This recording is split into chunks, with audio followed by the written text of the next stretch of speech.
Hello friends, good morning. मैं Nemichand Chaudhary Gurukul study point में आपका हार्दिक स्वागत करता हूं। आज का हमारा जो टॉपिक है वो है कोशिका विज्ञान। ये एक ऐसा टॉपिक है जो लगभग हर प्रकार के कॉम्पिटिटिव जो एग्जाम होते हैं उनमें इससे संबंधित क्वेश्चन आते हैं। जैसे अभी जेड का एग्जाम होने वाला है, उसमें भी इससे संबंधित क्वेश्चन पूछे जाएंगे। आईसीआर का एग्जाम है, उसमें भी है, बीएचयू का है, नीट का है, और जो कॉम्पिटिटिव एग्जाम होते हैं उनमें भी सेल से संबंधित जो होते हैं क्वेश्चन पुटअप किया जाते हैं। कोशिका विज्ञान किसे कहते हैं, इसकी डेफिनेशन क्या होता है, परिभाषा क्या होती है? जीव विज्ञान की वह शाखा, जीव विज्ञान की वह शाखा जिसमें कोशिका का अध्ययन किया जाता है, जिसमें कोशिका का अध्ययन किया जाता है, उसे कोशिका विज्ञान या साइटोलॉजी कहते हैं। इसको इंग्लिश में साइटोलॉजी बोलते हैं। जीव विज्ञान की वह शाखा जिसमें कोशिका का अध्ययन किया जाता है उसे साइटोलॉजी कहते हैं, कोशिका विज्ञान कहते हैं। हम बात करें अब इसमें सबसे पहले कोशिका। कोशिका कोशिका क्या है? देखो, एक छोटा सा एग्जांपल दे रहा हूं, उससे समझना। जिस प्रकार से कि बिल्डिंग बनाई जाती है, उस बिल्डिंग के अंदर बहुत सारी ईंटें एक के बाद एक ईंट को ऊपर रखने के बाद एक बड़ी बिल्डिंग तैयार की जाती है। तो उस बिल्डिंग की हम यूनिट देखें तो उस बिल्डिंग की यूनिट जो होती है वो यूनिट क्या होती है? सबको पता है, ईंट होती है। ये इकाई होती है उस बिल्डिंग की, सबसे छोटी इकाई होती है, क्या होती है? ईंट होती है। उसी प्रकार से सजीवों की मूलभूत संरचनात्मक व क्रियात्मक जो इकाई होती है, संरचनात्मक व क्रियात्मक जो इकाई होती है वो क्या होती है? कोशिका होती है। यानी ये जो होती है यूनिट ऑफ सजीव, यानी सजीवों की यूनिट होती है, मूलभूत या संरचनात्मक क्रियात्मक इकाई होती है कोशिका। हम कोशिका की खोज के बारे में अगर बात करें तो सबसे पहले सन 1665 में एक वैज्ञानिक थे, रॉबर्ट हुक। इन्होंने सबसे पहले कोशिका को देखा, लेकिन इन्होंने जो कोशिका को देखा था वो कोशिका कैसी थी? मृत कोशिका थी, जीवित कोशिका नहीं थी। और जिस कोशिका को इन्होंने देखा उस कोशिका को इन्होंने क्या नाम दिया था? सेल्यूली। और बाद में सेल्यूली को ही क्या कहा गया? सेल या कोशिका नाम दिया। इन्होंने जो कोशिका देखी उसको क्या कहा उन्होंने? सेल्यूली। और बाद में इसी को क्या कहा गया? कोशिका। लेकिन इन्होंने जो कोशिका देखी थी वो कोशिका कैसी थी? मृत कोशिका थी। इन्होंने कोशिका संबंधी जो अध्ययन किया उस पुस्तक का जो नाम था माइक्रोग्राफिया। माइक्रोग्राफिया ये पुस्तक जो लिखी थी, या जो इस पुस्तक में जो अध्ययन किया रॉबर्ट हुक ने, उस पुस्तक का नाम क्या था? माइक्रोग्राफिया। रॉबर्ट हुक को फादर ऑफ साइटोलॉजी भी कहते हैं। कोशिका विज्ञान का जनक पिता भी कहते हैं किसको? रॉबर्ट हुक को। यानी कोशिका का अध्ययन क्या कहलाता है? साइटोलॉजी कहलाता है। और साइटोलॉजी का जो फादर है वो कौन है? रॉबर्ट हुक है। और इससे संबंधित कई बार प्रश्न पूछे भी गए हैं। अगर हम इसकी बात करते हैं तो ये भी ध्यान रखना, भारतीय कोशिका विज्ञान का जनक, याद रखना, यह भी एक इंपॉर्टेंट क्वेश्चन है, ए.के. शर्मा। ये भारतीय कोशिका विज्ञान का जनक है ए.के. शर्मा, यानी फादर ऑफ इंडियन साइटोलॉजी।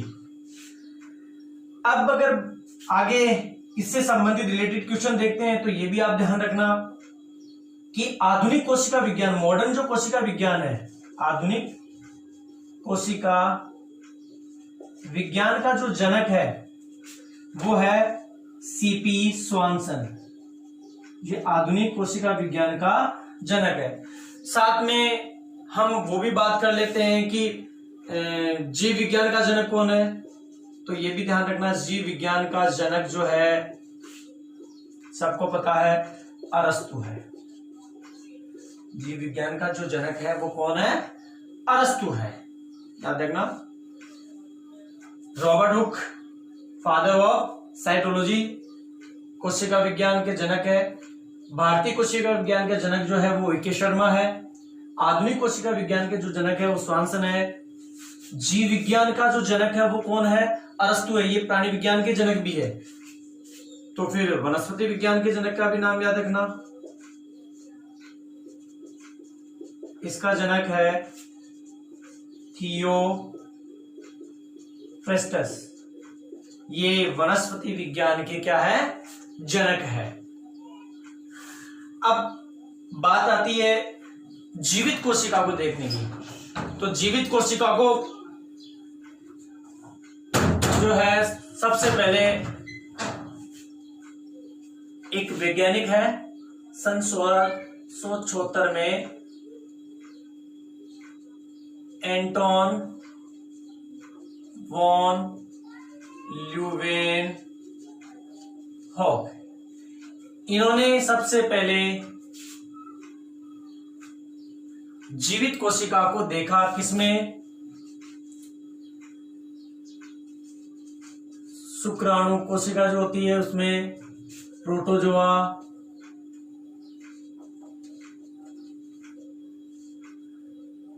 और इन्होंने इसको नाम क्या दिया? एनिमल क्यूल। क्या नाम दिया? एनिमल क्यूल नाम दिया। ध्यान रखना, बैक्टीरिया भी ले सकते हैं, इसमें बैक्टीरिया भी होता है। एंटोनी वॉन ल्यूवेनहॉक को ध्यान रखना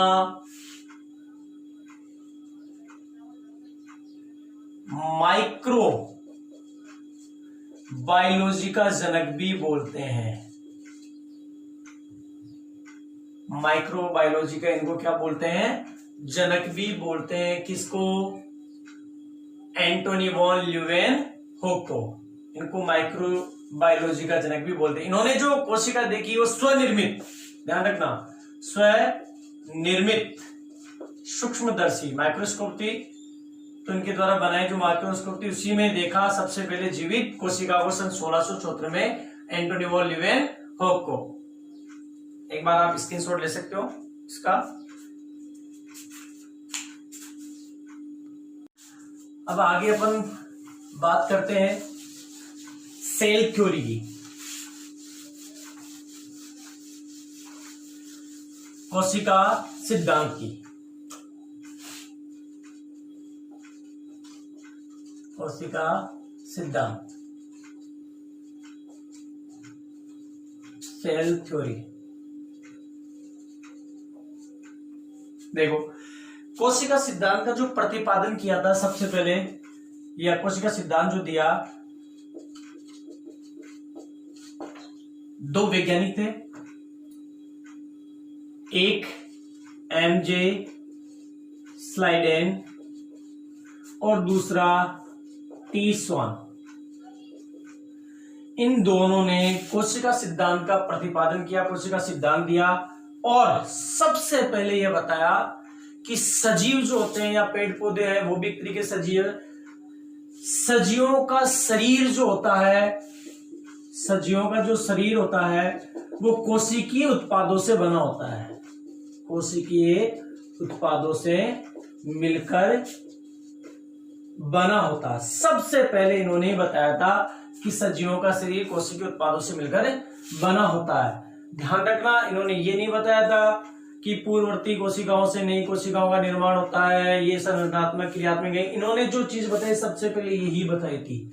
अब इस कोशिका सिद्धांत को मॉडिफाइड किया और एक नया सिद्धांत दिया जिसको अपन बोलते हैं आधुनिक कोशिका सिद्धांत।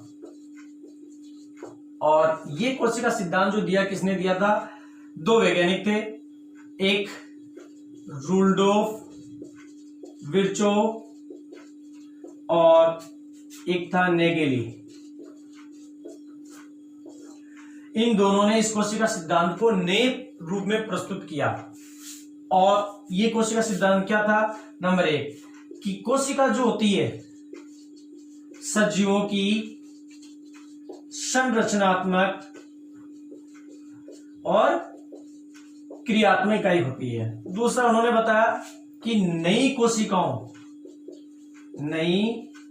कोशिकाओं का निर्माण जो होता है वो सेल डिवीजन यानी कोशिका विभाजन से होता है। कोशिका विभाजन से होता है। तीसरा इन्होंने बताया कि जीवों के जो हैं आनुवांशिक जो गुण होते हैं वो आनुवांशिक गुण जो होते हैं इसमें क्या होते हैं? कोशिका में निहित होते हैं। और इन्होंने बताया कि कोशिका जो होती है पीढ़ी दर पीढ़ी जीवन की सात्यता यानी कंटिन्यूटी जो है उसको बनाए रखती है। ये जो सिद्धांत दिया वो रुल्डोफ विर्चोव और नेगेली ने दिया था। एक बहुत मोस्ट इंपोर्टेंट चीज जो मैं अभी बता रहा हूं, ध्यान रखना। रुल्डोफ विर्चोव ने कथन बताया था। क्या था वो कथन? कि नई कोशिकाओं का जो निर्माण होता है वो पूर्ववर्ती कोशिकाओं नई कोशिकाओं का जो निर्माण होता है वो पूर्ववर्ती कोशिकाओं के कोशिका विभाजन से होता है। और इस कथन को उन्होंने क्या कहा था? ओमनिस सेलुला या ई सेलुला। ध्यान रखना, ओमनी सेलुला ई सेलुला क्या होता है? रुल्डोफ विर्चोव का कथन था। क्या कथन था? कि नई कोशिकाओं का निर्माण जो है वो पूर्ववर्ती कोशिकाओं के विभाजन से होता है। और इस कथन को क्या कहा गया? ओमनी सेलुला या ई सेलुला कहा गया। अब इस कोशिका सिद्धांत के कुछ अपवाद भी है। आधुनिक जो कोशिका सिद्धांत है इसके कुछ अपवाद भी है, जैसे वायरस या जिसको बोलते हैं विषाणु, बैक्टीरिया यानी जीवाणु, साथ में बीजीए ब्लू ग्रीन एल्गी यानी नील हरित शैवाल। क्यों अपवाद है? क्योंकि इनमें सेल डिवीजन नहीं होता, जबकि कोशिका सिद्धांत के अनुसार नई कोशिकाओं का निर्माण जो होता है पूर्ववर्ती कोशिकाओं के सेल डिवीजन से होता है। इनमें सेल डिवीजन नहीं होता। इनमें जो केंद्रक होता है वो केंद्र के चारों तरफ जो झिल्ली होती है वो इनमें नहीं पाई जाती। इनमें वायरस विषाणु में जो डीएनए जो आनुवंशिक पदार्थ होता है वो किसके रूप में होता है? डीएनए या आरएनए के रूप में होता है। तो ये क्या है? आधुनिक कोशिका सिद्धांत के क्या है? अपवाद है। ध्यान रखना, वायरस, बैक्टीरिया, बीजीए ये आधुनिक कोशिका सिद्धांत के क्या है? अपवाद है। ये भी कॉमन सी बात है, याद रखना कि कोशिका की जो साइज होती है, कोशिकाओं का जो मापन होता है एक तरीके से किस में होता है? ध्यान रखना, एंगस्ट्रॉम में होता है, माइक्रोन में होता है, माइक्रोमीटर में होता है। एंगस्ट्रॉम में होता है, माइक्रोन में होता है, माइक्रोमीटर में होता है इनका मापन।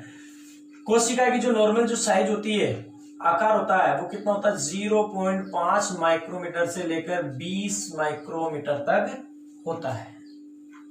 0.5 यूएम से 20 यूएम तक। चलो ये भी बता देता हूं। सबसे छोटी कोशिका, याद रखना, सबसे छोटी कोशिका सबको पता होगा वैसे क्या होती है? माइकोप्लाज्मा या पीपीएल, माइकोप्लाज्मा या पीपीएल, माइकोप्लाज्मा या पीपीएल। इसकी साइज लगभग 0.1 माइक्रोमीटर से लेकर 0.3 यूएम तक होती है। सबसे बड़ी कोशिका की बात कर लेते हैं। सबसे बड़ी कोशिका, सबको पता है कौन है? शुतुरमुर्ग का अंडा कितना होता है? 175 इंटू 155 यूएम। ये सबसे बड़ी कोशिका होती है। हम प्राणियों की बात करें तो प्राणियों के अंदर सबसे बड़ी कोशिका जो होती है अपने अंदर, बड़ी कोशिका हमारे अंदर जो सबसे बड़ी कोशिका होती है वो कौन सी होती है? तंत्रिका कोशिका, लगभग 3 से 3.5 फीट तक होती है। ऐसे ही पादप में अगर देखें तो रेमी जो पौधा होता है उसके जो रेशे हैं उनकी जो सेल्स होती है वो 55 और रेशे जो होते हैं वो 55 सेंटीमीटर होते हैं। ये पादपों में होती है। तो ये सेल का एक छोटा सा टॉपिक था। नेक्स्ट वीडियो के अंदर अपन जो है सेल के प्रकार, प्रोकैरियोटिक, यूकैरियोटिक सेल्स के बारे में थोड़ा डिस्कशन करेंगे। उसके बाद में प्लांट और एनिमल, जंतुओं और पादपों की जो सेल्स है